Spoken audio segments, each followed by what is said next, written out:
الحمد لله نحمده ونستعينه ونستغفره ونؤمن به ونتوكل عليه ونعوذ بالله من شرور انفسنا ومن سيئات اعمالنا من يهده الله فلا مضل له ومن يضلل فلا هادي له ونشهد ان لا اله الا الله وحده لا شريك له ونشهد ان سيدنا محمدا عبده ورسوله ارسله بالهدى ودين الحق ليظهره على الدين كله فكفى بالله شهيدا فصلى الله عليه وسلم تسليما كثيرا كثيرا. جناب مفتی نوفل الطاف احمد صاحب، مفتی آصف ریاض صاحب اور معزز حاضرین، میں آپ سب کا شکر گزار ہوں کہ آپ ہماری دعوت پر تشریف لائے، خاص طور پر مفتی صاحبان کا کہ انہوں نے انجمن خدام القرآن کے لیے وقت نکالا اور ہمارے حاضرین کو اور پارٹیسپینٹس کو کچھ رہنمائی فراہم کی. دین کی کچھ بنیادی باتیں اگر ذہن میں رہیں تو پھر انشاءاللہ امید یہ ہے کہ راستہ جو ہے وہ آسان ہو جاتا ہے. میں سوچ رہا تھا کہ میں وہ کون سی بنیادی باتیں آپ کے سامنے رکھوں کہ ان کے تحت جو ہے پھر آگے سب چیزیں جو ہیں وہ ڈیٹیلز کی ہیں. ڈیٹیلز بعد میں طے کی جاتی ہیں، پہلے راستے کا تعین کیا جاتا ہے. شریعت کے اس راستے کے سلسلے میں یا دین کے اس راستے کے سلسلے میں قرآن مجید کی کچھ بنیادی تعلیمات ہیں. پہلی بات تو یہ ہے کہ قرآن مجید میں دنیا کی پریفرنس جو ہے آخرت کے مقابلے میں یہ بغاوت قرار دیا گیا ہے. اس کو سورہ نازیات میں ارشاد ہوا اما من طغى وآثر الحیات الدنیا فإن الجحیم ہی المأوى، کہ جس نے بغاوت کا راستہ اختیار کیا اور دنیاوی زندگی کو ترجیح دی تو جہنم اس کا ٹھکانہ ہے. یہ کیا ہے، ایک لائن دی جا رہی ہے کہ ایک مسلمان کا جو بنیادی اصول ہے وہ کیا ہے کہ دنیا پریفرنس نہیں ہے، اس کی پرائرٹی نہیں ہے، پرائرٹی آخرت کی ہے. پہلے تو انسان یہ راستہ جو ہے اس کو تعین کرے. پھر قرآن مجید کا آپ رواں مطالعہ کریں گے بار بار تو وہاں پر ایک جو کلاسز کنڈیم کی گئی ہیں مشرکین، کفار، اس کے ساتھ ساتھ مترفین کو بھی کنڈیم کیا گیا.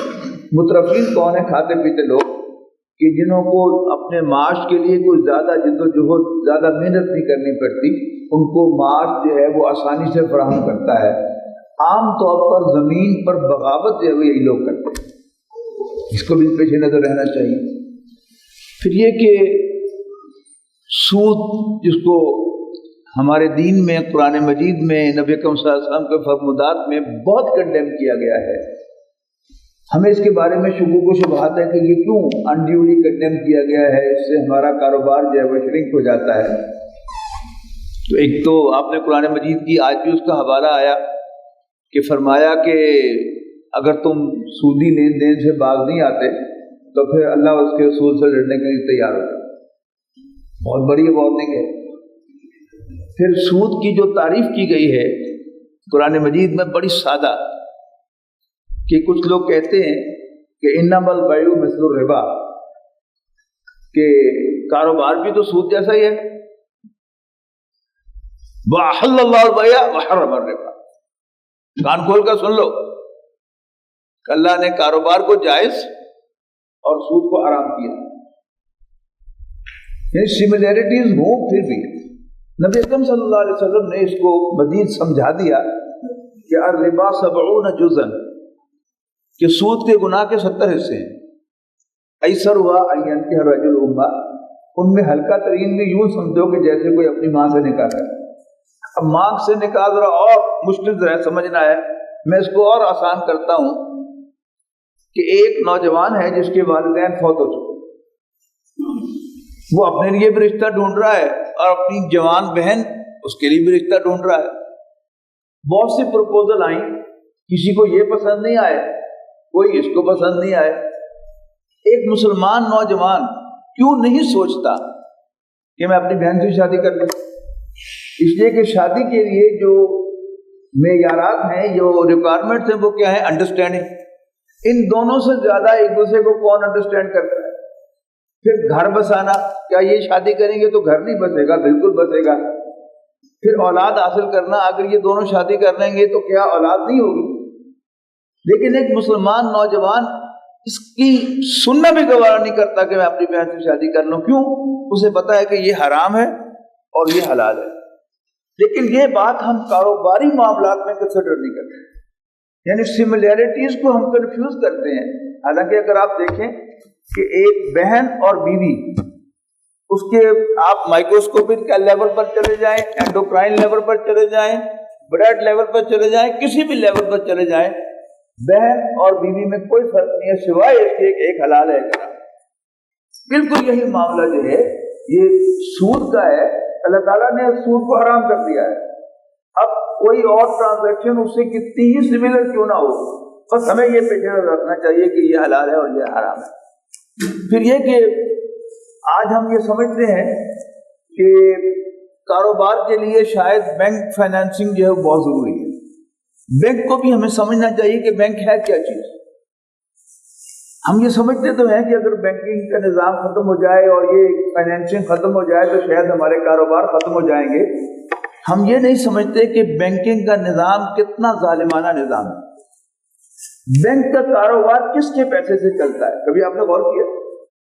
ملازمت پیشہ لوگ جو ہیں وہ بینک کو فائنانس کرتے ہیں، اس میں پیسہ جمع کراتے ہیں، لیکن جس کا یہ پیسہ ہے وہ اس پیسے کو بچ نہیں سکتا۔ اس کو کبھی قرض لینا پڑ جائے بینک سے تو وہ اب ڈاکومنٹیشن کی جو بات ہو رہی تھی وہ اتنی لمبی ڈاکومنٹیشن ہے اور اتنے لمبے پروسیجرز ہیں اس کے کہ نہ دینا نکلنا ہی ہوئی ہیں پھر۔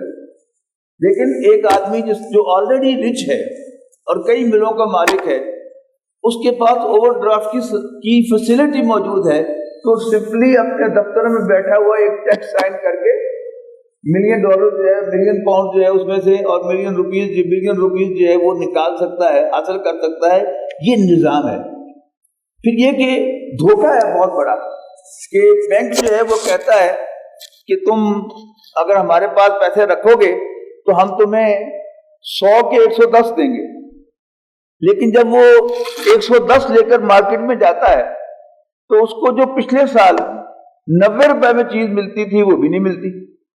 تو بینک جو ہے وہ کئی طرح سے جو ہے وہ عوام کا جو کنزیومر ہے اس کا استحصال کرتا ہے کہ اس کے پیسے کو گھٹاتا بھی ہے اور پھر اس کو اپنے پیسے پہ ایکسیس بھی نہیں دیتا۔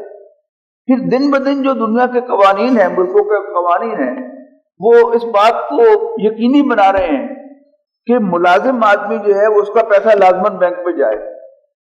یعنی دینی ادارہ ہے اجمل خدام القرآن، تو آڈیٹرز جو ہیں وہ ہمیں الاؤ نہیں کرتے کہ ہم اپنے امپلائیز کو کیش میں کوئی تنخواہ دیں۔ کہتے جی بینک اکاؤنٹ ہو تو ڈائریکٹ اس کی جو ساری سیلری ہے وہ بینک میں جائے۔ مطلب اس کا کیا ہے کہ مہینے کے آخر تک جو ہے وہ اس کا ٹو سٹارٹ ود وہ آہستہ آہستہ نکلواتا ہے، 20% نکلوائے گا، پھر 10% کر کے 3-4 دفعہ نکلوائے گا، لیکن by the end of the month اس کے 10% جو وہ بینک کے پاس جمع رہیں گے۔ اور بینک کیا کر رہا ہے کہ جو ایسٹ بنا رہا ہے اس کا وہ ایسٹ اپریشیٹ کرتا چلا جا رہا ہے، اور جو اس کے پاس کیش رکھوا رہا ہے وہ کیش جو ہے وہ ڈی ویلیو ہوتا چلا جا رہا ہے۔ یہ سارا بینکنگ کا نظام ہے اور یہ استحصال کے سوا اور کچھ نہیں ہے۔ یعنی اب جیسے ابھی ذکر ہوا کہ ملکی جو عوام کے مفاد میں ملکی قوانین بنائے جاتے ہیں اور سب سے زیادہ جو ہر شخص کا محافظ ہے وہ اللہ تعالیٰ ہے، اس کی مخلوق ہے ساری کی ساری۔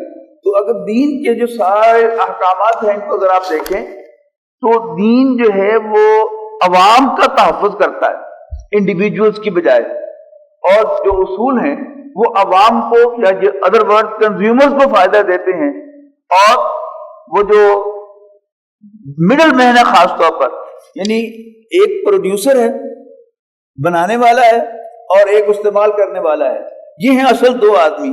درمیان میں جو ہیں وہ اگر دین کے نظام کو آپ سمجھ لیں، دین کے سارے احکام کو، تو اس میں ایک چیز جو میں سمجھا وہ کیا ہے کہ مڈل مین کو کم سے کم کرتا ہے دین کے سارے احکام صاحب تائید کریں گے میری اس بات کی کہ جو دین کے احکام ہیں اس میں آپ کو یہ چیز ملے گی.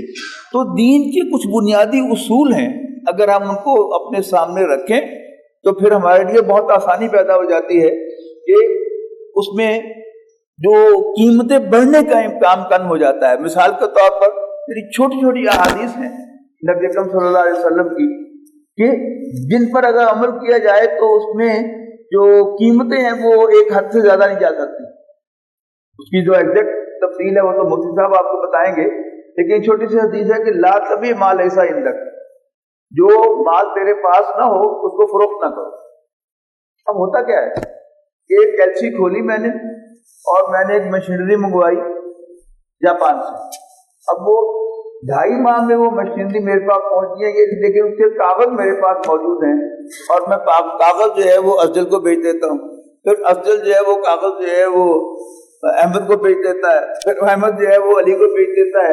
ہوتے ہوتے ہر شخص جو ہے وہ میں بھی کوئی 5-10% منافع پر بیچوں گا، پھر آگے وہ بھی 5-10% منافع پر بیچے گا، وہ بھی 5-10% منافع پر بیچے گا، یہاں تک کہ جب وہ کنزیومر کے پاس چیز پہنچے گی اس کی قیمت کئی گنا اضافہ ہو چکی ہوگی. بظاہر یہ ایک چھوٹا سا حکم ہے، لیکن اگر اس حکم کو پوری طرح اپلائی کریں گے اس کی اسپرٹ کے مطابق تو پھر اس کا فائدہ کس کو ہوگا؟ کنزیومر کو ہوگا، عوام کو ہوگا.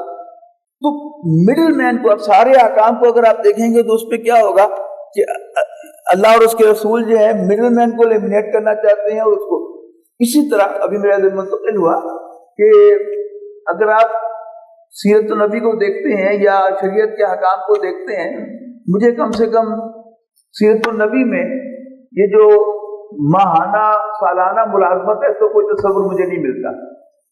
یعنی کانٹریکٹ پر کام جو ہے وہ اجارہ لیے جاتے تھے کہ یہ ایک کام ہے یہ کر دو، یہ ایک کام ہے یہ پانی دے دو کھیتوں کو، یہ فلانا کام ہے وہ کر دو، اس کی مزدوری دے لو، لیکن مہینے کا کوئی امپلائی یہ نہیں ہے.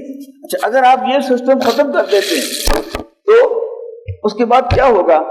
پھر جو بھی بڑا امپلائر ہے جو ڈھیروں ملازمی کرنا چاہتا ہے اس کو پھر سستے جو ہے وہ مزدور نہیں ملیں گے. یہ بھی فائدہ کس کو ہوا؟ مزدور کو ہوا، عوام کو ہوا، اور جو بڑا سرمایہ دار تھا وہ اس کی جو سرمایہ گین کرنے کی جو صلاحیت تھی، جو پاسبلٹی تھی، اس کو اسلام نے روک دیا ایک حد سے زیادہ کرنے پر. اس طرح کی بہت سی چیزیں جو ہیں ان کو میں سمجھتا ہوں کہ ہمارے جو دینی ایکسپرٹس ہیں ان کو بھی یعنی دیکھنے کی ضرورت ہے کہ یہ دین کی جو مزاج ہے اس کو بھی سمجھیں. اشرف نے ذکر کر دیا کہ ہمارا نظام تعلیم جو ہے یہ ملازمت کی خواہش پیدا کرتا ہے. اب اس وقت جو پرائیویٹ سیکٹر میں تعلیم ہے، ایک نوجوان اگر MBA کرتا ہے تو وہ لاکھوں یعنی 2 ملین 3 ملین تک جو خرچ کرتا ہے صرف تعلیم کے لیے، اچھی یونیورسٹی میں تعلیم حاصل کرنے کے لیے. اور پھر اس کی خواہش کیا ہوتی ہے کہ مجھے 25,000 کی نوکری مل جائے. یہ یعنی مزاج کیا ہے؟ وہ اپنے خطبات میں میں وہ واقعہ سناتا رہا ہوں کہ ایک نوجوان BA تھا، گریجویٹ تھا، نوکری نہیں تھی، تو وہ کسی گورنمنٹ سیکٹر میں PN کی جاب نکلی، اس نے اپلائی کیا تو انہوں نے اس کو ظاہر رکھنا پڑ گیا، موڈ تو ان کا نہیں تھا، تو انہوں نے سارے پرٹیکولرز لیے، آخر میں تھا ای میل ایڈریس. اس نے کہا جی میرا ای میل ایڈریس تو نہیں ہے، تو ان کو بہانہ مل گیا، انہوں نے کہا جی اب تو ساری کرسپونڈنس کیونکہ ای میل پہ ہونی ہے لہٰذا آپ کو یہ نوکری نہیں مل سکتی. وہ مایوس گھر کی طرف چلا، درمیان میں سبزی منڈی پڑتی تھی اور وہاں سے گزرتے ہوئے اس نے دیکھا کہ ٹماٹروں کا ایک بہت بڑا ڈھیر ہے. اس نے چلتے چلتے پوچھ لیا کہ ٹماٹر کیا بھاؤ ہے؟ تو 11 روپے کلو ہے، مارکیٹ میں 80 روپے کلو ہے. تو جیب میں ہاتھ ڈالا، 150 روپیہ یا 100 روپیہ تھا جیب میں، اس کے ٹماٹر خریدے، گورا بھر کے گھر لے گیا اور گھروں کو نوک کر کے اپنے علاقے میں اپنی گلی میں اس نے وہ ٹماٹر بیچ دیے. کہیں کسی نے 60 روپے کلو لے لیے، کسی نے 50 روپے کلو لے لیے. اس نے کہا یہ تو بڑا پروفیٹیبل بزنس ہے. اس نے یہی بزنس شروع کر دیا کہ روز صبح منڈی جانا اور کچھ لے کے آ جانا. اللہ نے برکت دی. پھر اس نے شروع کر دیا، رات ہی پوچھ لیا لوگوں سے کہ آپ کو کیا چاہیے، آپ کو کیا چاہیے، آپ کو کیا چاہیے. اللہ نے برکت دی. 6 ماہ کے بعد اس نے اسی محلے میں دکان کرائے پہ لے لی، محنت کی. 5 سال کے بعد اس نے دکان خرید لی اور مزید 5-10 سال کے بعد اس نے اس کو ڈیمولش کر کے 3 منزلہ پلازا کھڑا کر لیا. انشورنس والے آ گئے کہ جس کو آگ لگ سکتی ہے، یہاں سے کوئی سیڑھیوں سے گر سکتا ہے، کوئی اوپر سے خودکشی کر سکتا ہے، پھر میں کیا کروں؟ انشورنس کرا لیں. وہ کیا ہوتی ہے؟ سمجھایا، اس نے کہا چلو کر دیں. تو انہوں نے بھی سارے پرٹیکولر، یہ آخری تھا ای میل ایڈریس. اس نے کہا جی اگر میرا ای میل ایڈریس ہوتا پھر یہ پلازا نہیں بن سکتا. تو یہ کیا ہے؟ یہ مزاج، یعنی ایک ہے احکام. احکام بہت بات کی چیز ہے، پہلے مزاج کو سمجھنے کی ضرورت ہے. اگر ہمارے اندر یہ ایک چیز ڈیولپ ہو جائے کہ ہم نے اپنا کاروبار کرنا ہے، خواہ وہ بالکل چھوٹے لیول پہ ہو، یعنی ٹماٹر ہی بیچنے ہو، ایک سٹگما لگا لیا ہم نے اوپر کہ جی ہمیں ہمارا گاہک تسی کہہ کر، سر کہہ کر بلائے، پھر تو آپ ملازم رہیں گے سارے عمر. لیکن اگر آپ اس کے لیے تیار ہوں کہ وہ آپ کو تو کہہ کر بلا لے، لیکن آپ گین کریں فائنینشلی، جس کے لیے سب کچھ کیا جاتا ہے، آپ اسٹرانگ ہو، تو پھر اس کے لیے بہتر کیا ہے؟ اپنا بزنس چھوٹے لیول پر جتنا ہو سکے، پکی ملازمت نہیں، اس میں آپ کانٹریکٹ دے کہ یہ کام کرنا ہے، اتنے پیسے آپ دیں، میں آپ کو کر دوں گا یا کروا دوں گا. حتی البتہ وہ کروانے والی چیز نہ ہو، کرنے والی چیز ہو، تو پھر یہ دین کے مزاج کے مجھے کم سے کم عین مطابق نظر آتی ہے. آخر دعوانا الحمدللہ رب العالمین.